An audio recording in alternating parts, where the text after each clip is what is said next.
gas contract. Yes, but after that, he broke this ceasefire.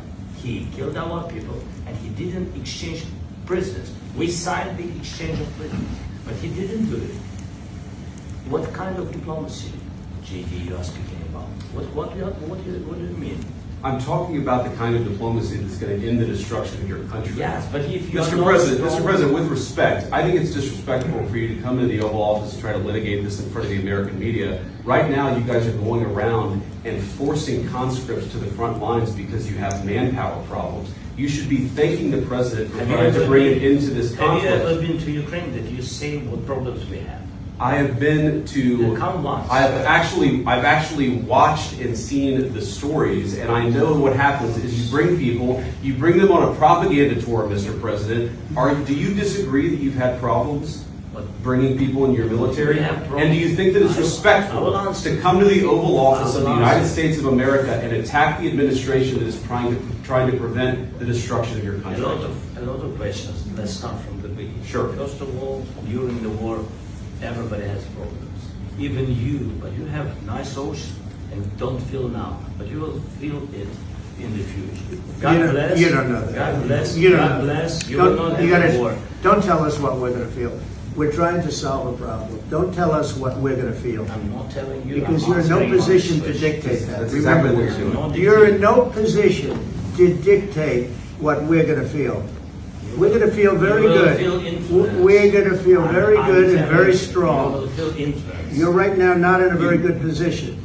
You've allowed yourself to be in a very bad position, and he happens to be right about it. From the very beginning of the war. You're not in a good position.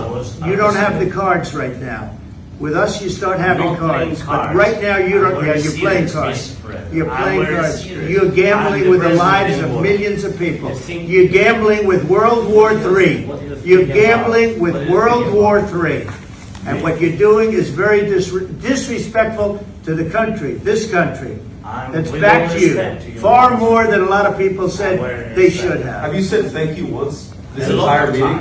No, in this entire meeting, you said thank you. You went to Pennsylvania and campaigned for the opposition in October. Offer some words of appreciation for the United States of America and the president who's trying to save your country. Please, you think that if you will speak very loudly about the war, He's not speaking loudly. He's not speaking loudly. Your country is in big trouble. Wait a minute. No. You've done a lot of talking. Your country is in big trouble. I know. You're not winning. You're not winning this.